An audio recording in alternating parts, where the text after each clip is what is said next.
Assalamualaikum warahmatullahi wabarakatuh.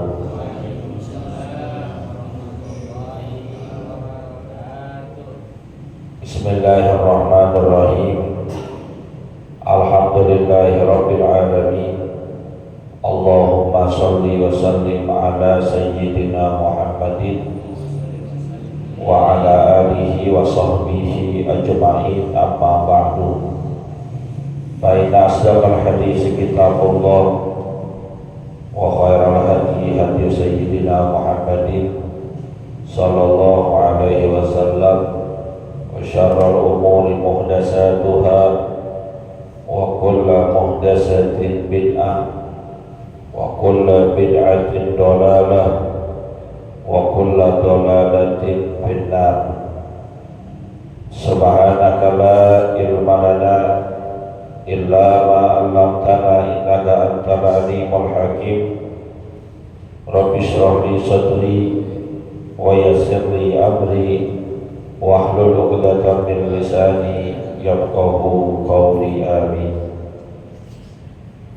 Yang sama-sama kita hormati dan muliakan guru kita Ustaz Dr. Andes Haji Asman bin Haji Abdul Rahim, Ketua Masjid Al-Istiqomah Ustaz Haji Asmari bin Kiai Haji Abdul Rashid Siddiq, Bapak-bapak hadirin jamaah yang dimuliakan oleh Allah. Alhamdulillah kita masih bisa hadir di majlis ilmu, majlis kebaikan, majlis yang insya Allah akan mendatangkan banyak keberkahan buat kita semua.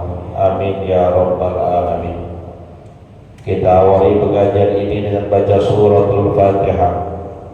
Kita niatkan pahalanya sampaikan kepada pengarang kitab yang kita kaji, yaitu Al-Habib Abdullah bin Alawi bin Muhammad Al-Haddad Al-Hadrami Asy-Syafi'i, juga kepada orang-orang yang telah berjasa mewakafkan harta dan tanahnya untuk kepentingan masjid kita ini, pada orang-orang tua kita, kakek nenek kita, sanak famili, saudara serta guru-guru kita yang telah meninggal dunia.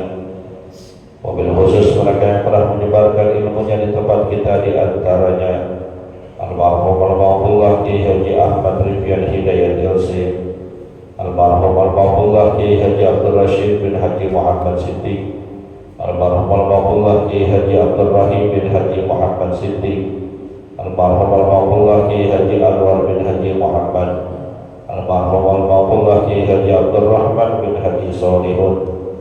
Semoga Allah Subhanahu wa taala ampuni segala dosa dan kesalahannya. Allah terima amal ibadahnya, Allah jadikan kuburnya raudhah min riyadil jannah. Biniyatul qabul wa bijahir rasul. Al-Fatihah.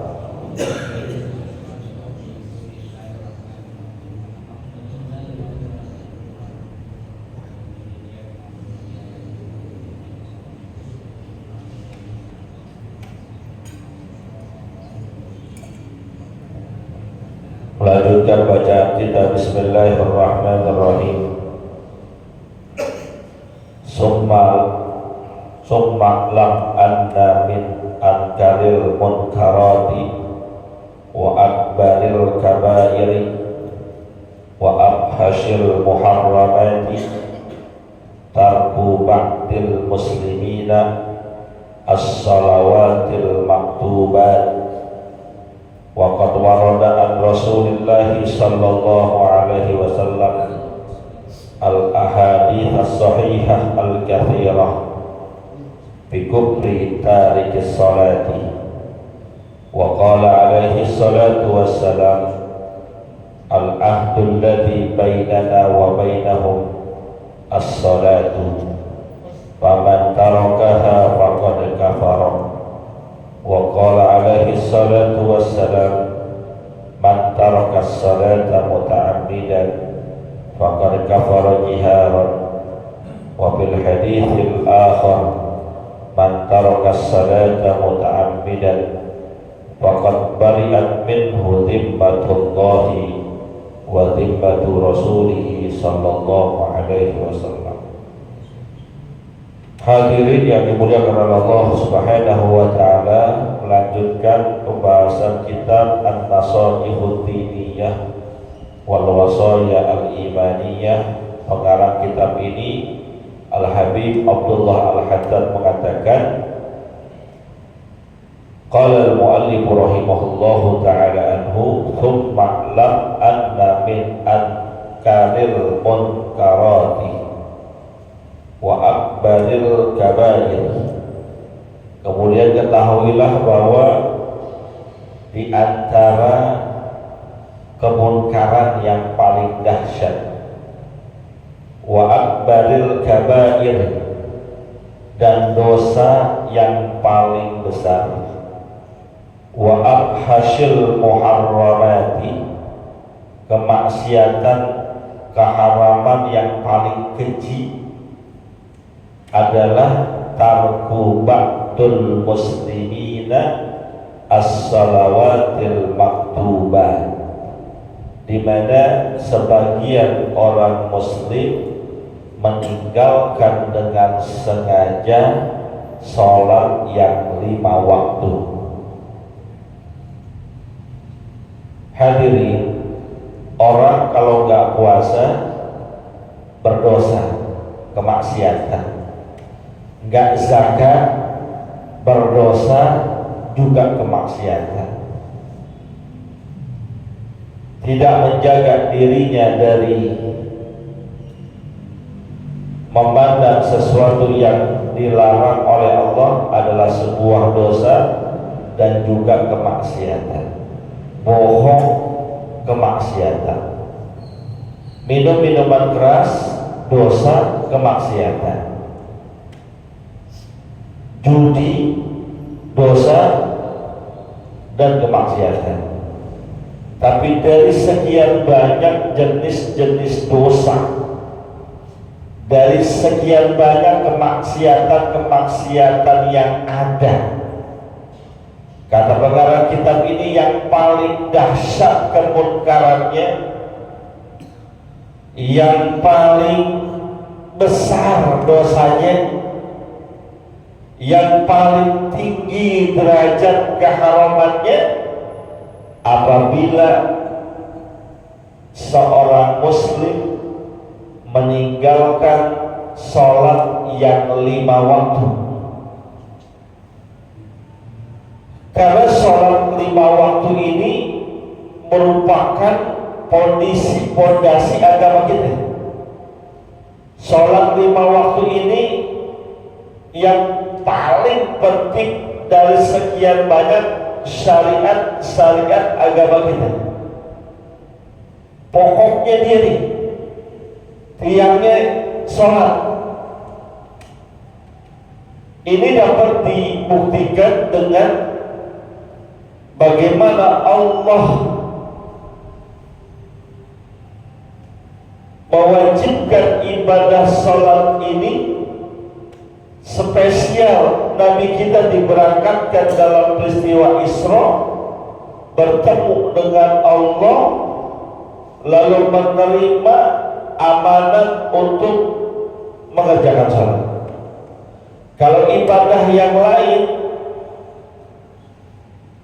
cukup malaikat turun ke bumi, bertemu dengan Nabi kita Muhammad, menyampaikan wahyu tentang syariat agama, tentang puasa misalnya, tentang zakat misalnya. Wahyu yang turun ke bumi melalui malaikat Jibril.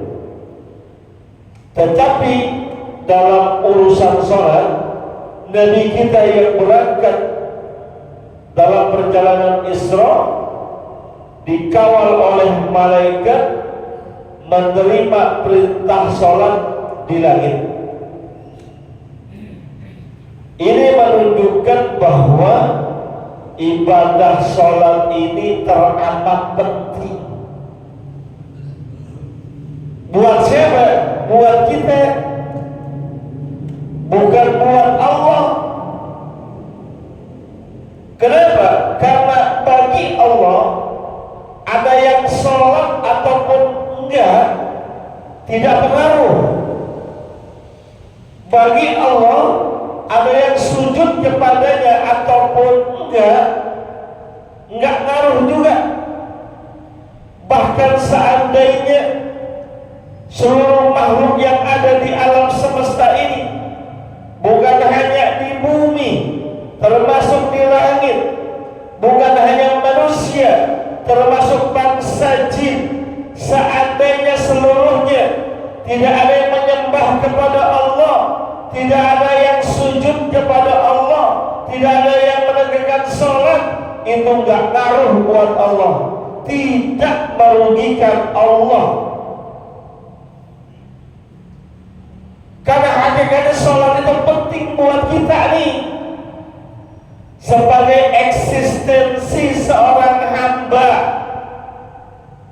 pengakuan diri kita bahwa kita ini hambanya Allah, kita ini ciptaannya Allah yang kudu mesti harus taat kepada Allah. Maka salah satu manifestasi bentuk penghambaan kita, sujud kita, sholat kita terhadap Allah. Maka karena sholat ini begitu penting, dalam sebuah riwayat pernah dijelaskan Nabi kita mewanti-wanti umatnya untuk mementingkan perkara sholat ini. As-sholah, as-sholah, as-sholah. Bahkan dalam kajian fikih, satu-satunya ibadah yang tidak bisa ditinggalkan karena toleransi hanya sholat.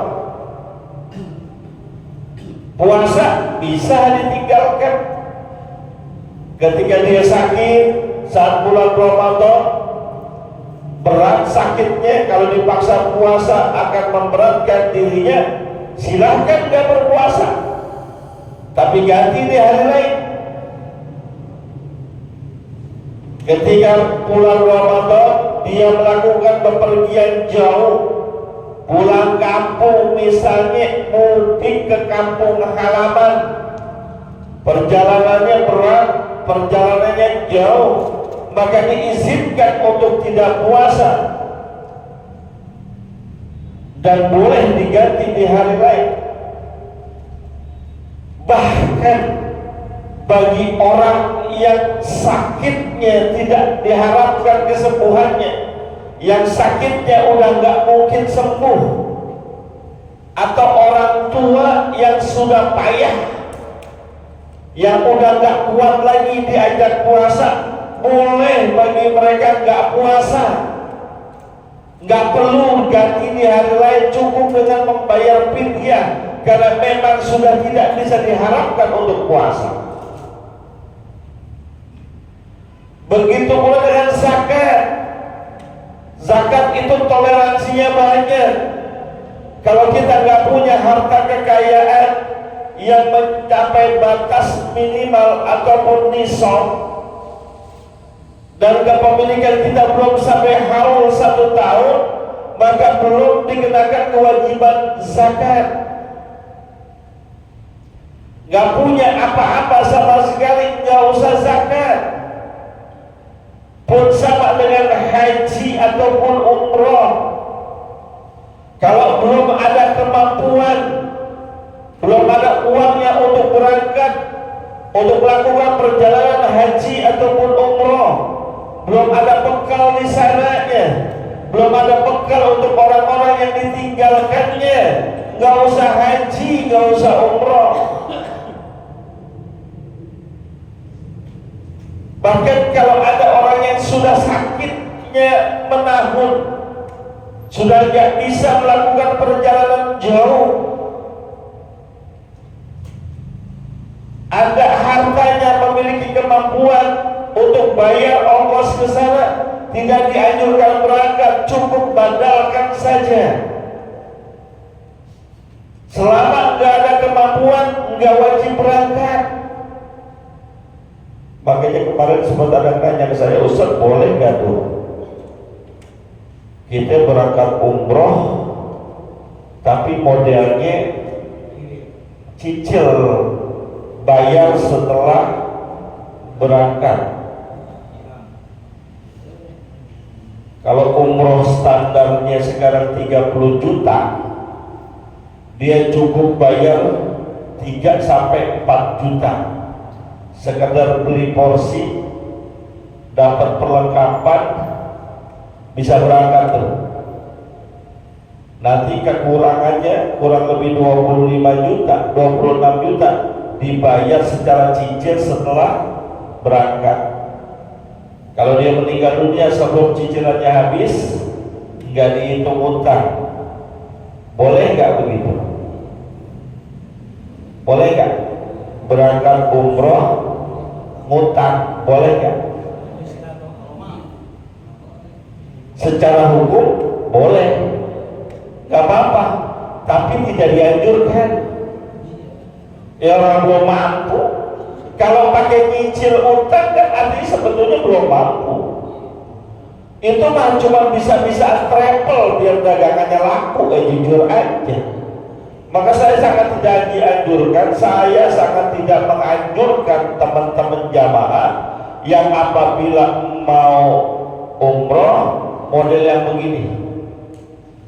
Bahkan ada sempat beberapa travel datang ke saya, Ustaz boleh nggak minta waktu presentasi ke masjidnya, ke majlis taklimnya untuk promo umroh bayar belakangan.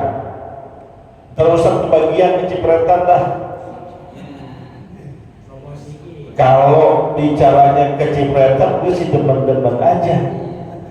Cuma kalau pakai promonya bayar belakangan itu yang saya keberatan. Karena saya mengambil pendapat belum perlu kayak gitu. Kalau emang nggak bisa, belum punya duitnya nggak usah, belum wajib. Nggak usah maksain diri. Habis ntar bagaimana Pak Ustaz sampai seumur hidup saya nggak bisa melihat Ka'bah? Emang kenapa? Emang kalau ente nggak melihat Ka'bah, matinya jadi sumul khotimah gitu? Enggak. Emang belum ada kemampuan, jadi jangan maksain diri. Kecuali emang kalau sudah ada uangnya silakan berangkat. Saya kembali ke permasalahan tadi bahwa semua syariat yang diturunkan kepada Nabi kita Muhammad SAW yang kemudian diteruskan kepada kita umatnya memiliki kadar toleransi tersendiri. Dalam keadaan tertentu boleh kita nggak kerjain, kecuali sholat. Pak Ustaz saya lagi nggak punya duit banget, boleh nggak sholat? Nggak ada urusannya. Biar katanya nggak punya duit banget tetap sholat. Urusan saya lagi banyak banget Pak Ustaz, puyeng saya, boleh nggak saya nggak sholat dulu? Nggak boleh, tetap sholat. Saya lagi sakit, Pak Ustaz sakit. Sakitnya bagaimana? Ya sakit dan di otak, boleh nggak sholat? Selama kesadaran masih ada di otak kita, masih sadar, tetap wajib sholat. Walaupun lagi pasang kateter, tetap wajib sholat. Sholatnya bagaimana? Karena dia pasang kateter itu kan air kencingnya keluar terus, maka dia terambil hukumnya seakan-akan orang yang talithul baul, orang yang senantiasa kencing. Jadi wudhunya kalau sudah masuk waktu, istinjanya kalau bisa istinja. Wudhunya kalau udah masuk waktu. Sholat selama masih sadar, sholat. Pak Ustaz, saya nggak punya baju sama sekali, nggak punya baju sama sekali, bener-bener kagak ada, sarung kagak ada, baju kagak punya, anduk kagak ada. ya mungkin miskinnya benar-benar miskin. Kan katanya syarat sahnya sholat harus menutup aurat. Bagaimana itu? Tetap sholat dengan keadaan yang ada pada diri kita. Sah nggak? Saat itu diperbolehkan, karena emang nggak punya sama sekali. Tapi nanti kalau udah punya baju, udah punya setelan, udah punya pakaian yang nutup aurat, yang kemarin-kemarin dia sholat yang nggak nutup aurat, ganti kodok sebagai ikhtiyatan, jaga-jaga. Tuh saking pentingnya sholat. Maka mohon maaf kalau cuma karena sibuk kerja nggak sholat, nggak ada toleransi. Karena bangun kesiangan kagak sholat, kagak ada toleransi. Sholatnya apa? Berapa menit sholat sih? Paling lama 10 menit kita sholat dengan wudunya, 15 menit dah dengan ke kamar mandinya. Masa iya nggak bisa? Sibuk banget, sibuk banget. Sesibuk apa sih kita di dunia? Kesibukan kita di dunia masih bisa ketawa-ketawa. Sesibuk-sibuknya kita di dunia masih bisa nyengir, masih bisa bercanda sama orang lain. Tapi ntar kalau udah sibuknya akhirat, udah gak peduli keadaan kiri depan belakang, gak peduli keadaan diri kita. Itu yang diceritain oleh baginda Nabi begitu. Ketika Nabi menceritakan bahwa nanti ketika dibangkitkan manusia dalam kuburnya setelah kematiannya, setelah hari kiamat, dibangkitkan manusia yaumul bi'sah, kemudian dikumpulkan di satu tempat. Ketika itu manusia mohon maaf dibangkitkan dalam keadaan telanjang, gak pakai apa-apa. Sampai Sayyidatuna Aisyah radhiyallahu ta'ala mengatakan, ya Rasul, kalau begitu satu dengan yang lainnya saling lihat dong. Ya gak pakai apa-apa. Apa jawaban baginda Rasul?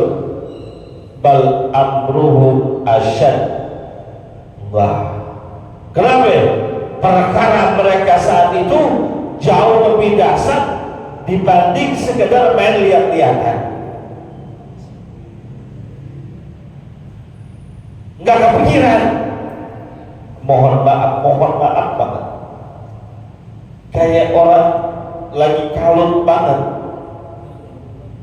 Mohon maaf nih, ini kita lagi mandi, tiba-tiba ada yang teriak gempa atau teriak kebakaran, kedengeran banget sama kita.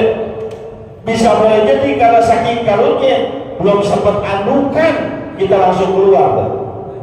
Begitu kan? Itu baru urusan dunia, apalagi urusan akhirat. Maka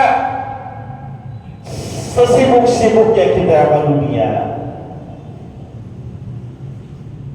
rugi kalau ninggalin sholat. Lihat nih, waqad warada an Rasulullah sallallahu alaihi wasallam al ahadits as-sahihah al-katsirah bi kubri tarik shalah, karena sungguh telah ada diriwayatkan dari Nabi kita Muhammad sallallahu alaihi wasallam hadis sahih yang sangat banyak yang menjelaskan tentang kafirnya orang yang meninggalkan sholat. Keras nih, pengarang kitab ini keras nih. Bikufri tarikis sholat, dihukumkan kafir bagi mereka yang sengaja ninggalin sholat. Dalam penjelasannya kita temukan bahwa yang dimaksudkan kafir di sini bukan kafir nikmat, tapi tak kafir itikadi. Emang udah kafir udah. Ini pengarang kitab ini. Walaupun nanti kita ketemu penjelasan kitab lain, kafirnya kafir nikmat. Tapi sebagai sebuah peringatan kepada kita, sebagai sebuah pengingat kepada kita, juga keluarga kita, agar kita memperhatikan bagaimana kualitas salat mereka. kufri tarikis shalah. Orang yang tinggalin salat kafir.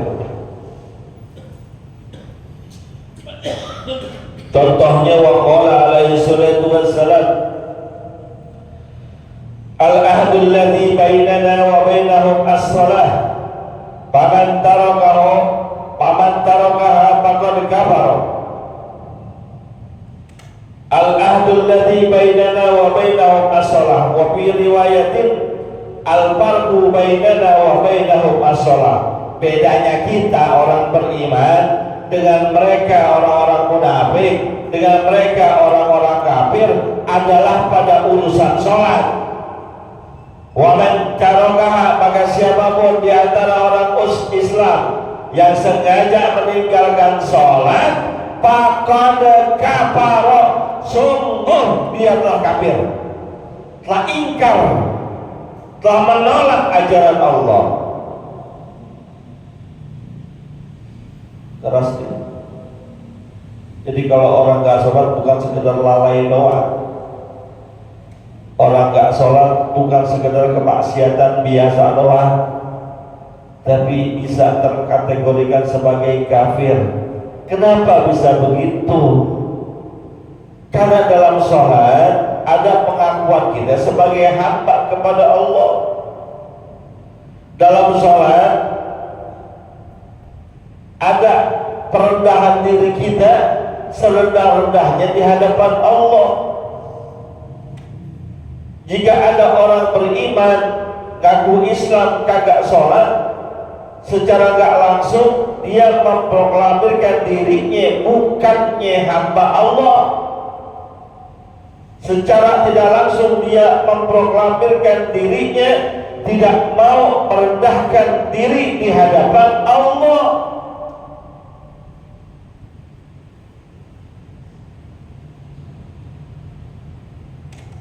Ini perkara sholat penting. Bedanya kita sama mereka tuh, bedanya kita sama orang munafik. Ada orang-orang kafir perkara sholat. Kalau masalah yang lain sama mungkin. Orang kafir sedekah kan? Sedekah. Bahkan ada komunitas agama mereka infaknya sedekahnya gedean dia begitu. Ada yang 10% dari gaji, ada yang 20%. Kita mah timbang 2,5% itu pun juga setahun. Dia tiap bulan. Mereka pergi haji kan? Ada pelesirannya, ibadahnya ke tempat tertentu seakan-akan sama dengan pergi hajinya kita ada.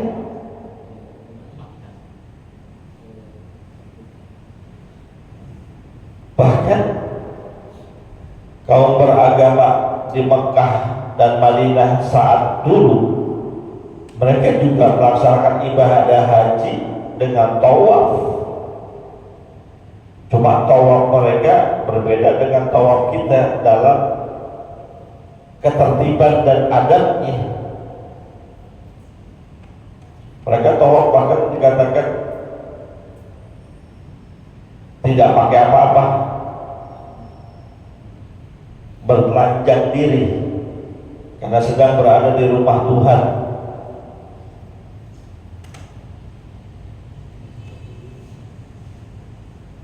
Tapi kalau udah urusannya sholat, dan ini memang yang paling berat dilakukan oleh orang-orang munafik. Dalam Al-Quran jelaskan salah satu tandanya, cirinya orang munafik adalah wa idza qamu ila sholati qamu kusala. Itu apabila mereka diajak untuk menegakkan sholat, mengerjakan sholat, mereka mengerjakannya dalam keadaan bermalas-malasan, ogah-ogahan. Kalau bisa nggak pakai sholat.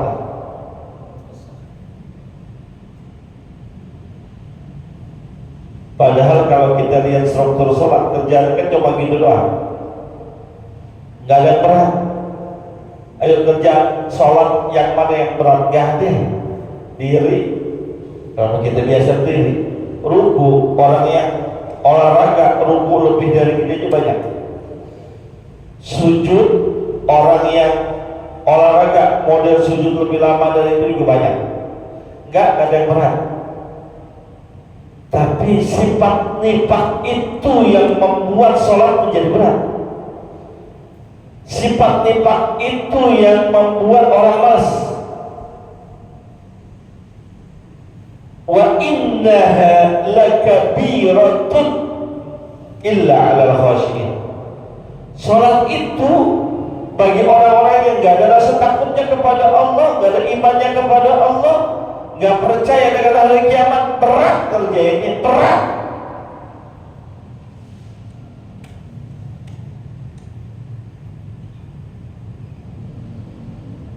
Maka pantas kalau dalam hadis sering kita temukan yang gak sholat divonis kafir, karena beratnya sholat, malasnya sholat hanya dilakukan oleh orang-orang yang memiliki sifat nifaq atau sifat kafir, sifat tidak takut kepada Allah Subhanahu wa ta'ala.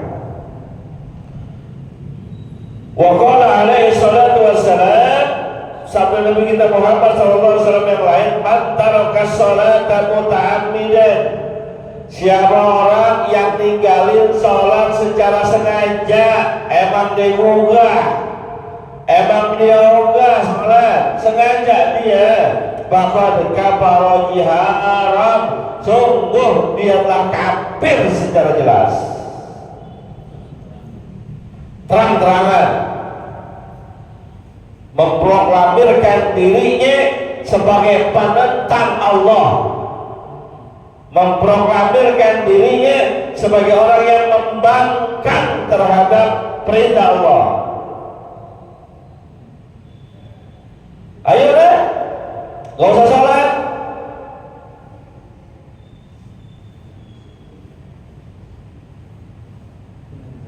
Siapa orang yang dengan berani-beraninya sengaja-ngaja, bukan karena udah kesiangan misalnya, kalau kesiangan lain urusan, itu uzur, kelupaan misalnya, karena ada orang suka kelupaan, perasaan gue udah sholat tadi, jangkanya udah sholat padahal belum, itu kelupaan namanya. Ini sengaja emang kagak sholat, dan zuhur ya udah begitu doang, udah terus masuk asar, sibuk dengan kesibukannya, udah asar ya, tapi nggak beranjak-anjak juga, terus dengan kesibukannya, faqad kafara haram. Maka ingetin anak kita, ingetin istri kita,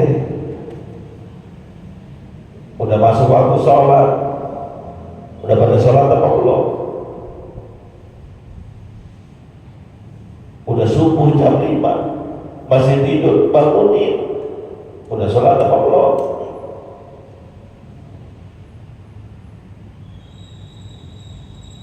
Kalau kita nggak pikirin istri kita udah sholat apa belum, anak kita udah sholat apa belum, Allah sudah ngingetin kita untuk jaga keluarga dari api neraka. Ku ambusakum wa ahlikum nar, jaga dirimu dari api neraka, jaga keluargamu dari api neraka. Siapa itu keluarga kita? Istri itu keluarga kita, anak keluarga kita, jaga dan lindungi, paksain. Muru auladakum bis-salati wa hum abna'u ashri sinin wa hum abna'u sab'i sinin. Perintahkanlah anak-anakmu untuk mengerjakan sholat ketika mereka sudah berusia 7 tahun. Wadribuhum wahum abna'u asrin. Kalau udah masuk 10 tahun masih susah juga disuruh sholatnya, masih ogah juga dibilanginya, boleh dipukul dalam rangka mendidik anak kita ke jalan yang benar.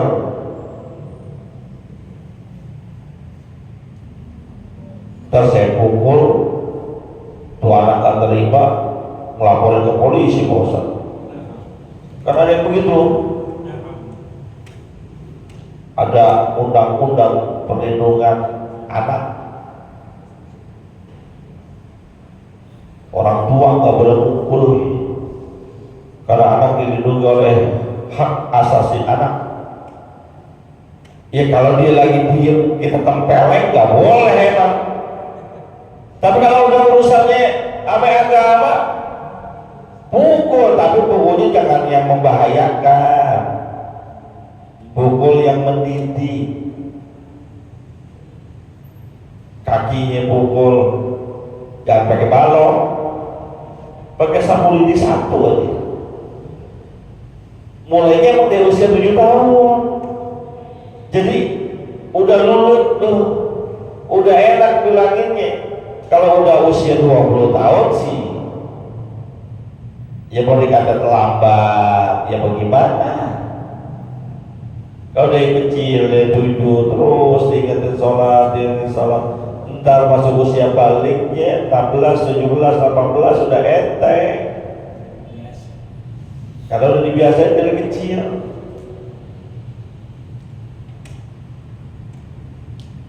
Bilangin. Termasuk yang di sekolah-sekolah juga, guru-guru. Kalau ada anak yang nggak sholat, yang sholatnya bercanda, bilangin, omelin, jangan takut. Tadi laporin. Kalau kita benar, insya Allah laporannya mentah, gitu aja. Zaman sekarang kan mohon maaf, ada aja orang tua nggak terima anaknya diomelin sama gurunya, padahal anaknya salah.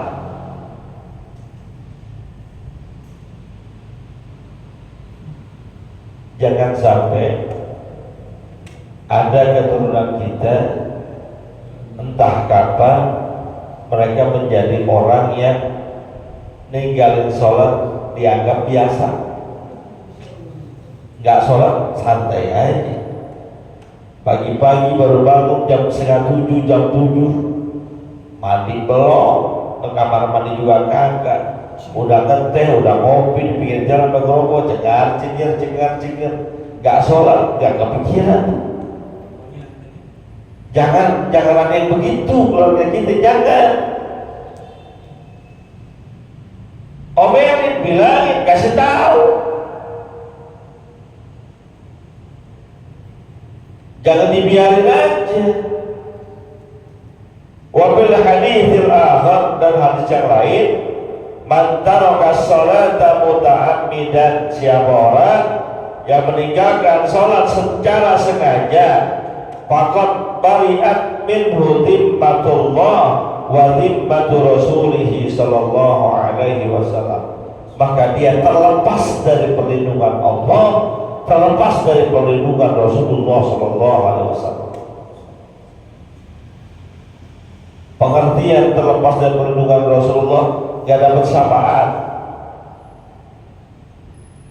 Rasulullah itu buat kita bukan hanya sekedar membawa risalah, bukan hanya sekedar suri teladan, bukan hanya sekedar ikutan kita.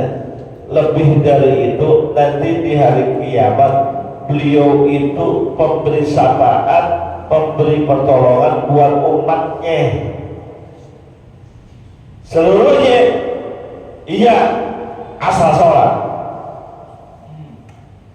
Kalau dia kagak sholat, gak pernah kena air wudhu, bariat min dhimmati Rasulillah sallallahu alaihi wasallam, dia udah gak dapat perlindungan Rasulullah. Sapaan itu perlindungan Rasulullah.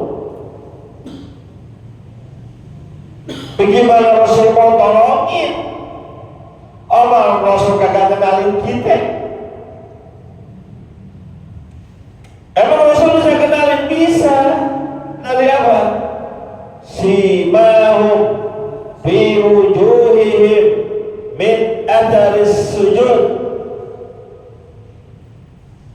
Wujuhum gurran muhajjalina min atharil wudu.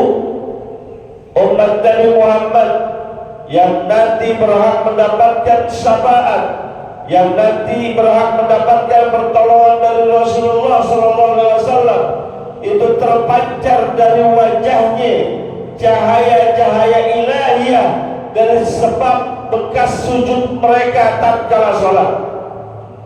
Mukanya bercahaya dari sebab bekas wudunya untuk mengerjakan sholat. Rasul kenalin kita, tuh ada cahaya sholatnya, sini. Nanti ketemu ada hadis di belakang, nanti ada keterangan sholat itu sebagai burhan, sebagai tanda, sebagai bukti kita sebagai hambanya Allah, umatnya Rasulullah SAW, yang dengan itu kita berhak mendapatkan syafaat pertolongan dari baginda Rasul. Kalau kagak sholat gelap, nggak pernah kena air wudhu, nggak ada cahayanya, Rasulullah kenalin dari mana? Ketemu juga nggak pernah. Gelap segelap-gelapnya bagi orang yang nggak pernah kena air wudhu. Gelap segelap-gelapnya bagi umatnya Nabi Muhammad yang nggak pernah sujud dalam sholatnya. Saking gelapnya sampai Rasulullah nggak bisa kenalin mereka. Saking gelapnya sampai Rasulullah nggak bisa melihat mereka. Maka sesusah apapun, sesibuk apapun itu, sesulit apapun keadaan kita, jangan pernah tinggalin sholat, karena itu adalah modal kita nanti berjumpa dengan Rasulullah Sallallahu Alaihi Wasallam. Mudah-mudahan ada manfaatnya. Al-Fatihah.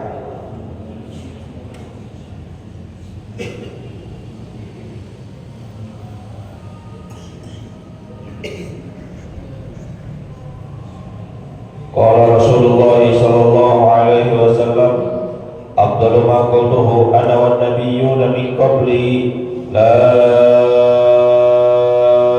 ilaha illallah.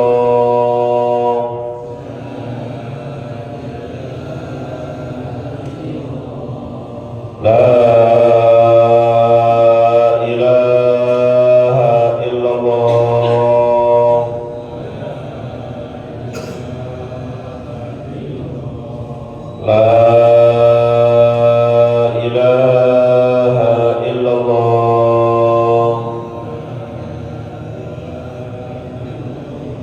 Muhammadur Rasulullah sallallahu alaihi wasallam. Alaihi wa sallam wa nafa'ana bima 'allamtana rabbi 'allimna ma yanfa'una. Allahumma ighfir lana wa liwalidina warhamna warhamhum kama rabbawna shighara wa hab lana ya wahhab ilman hikmatan wa rizqan ya razzaqan lana musahila wa bil khairi afatta waqtahu bil huda wa bil ilmi ya alim kullana mubattila wa sallallahu ala sayyidina Muhammadin wa ala alihi wa sahbihi wasallam walhamdulillahi rabbil alamin. Terima kasih. Mohon maaf. Assalamualaikum warahmatullahi wabarakatuh.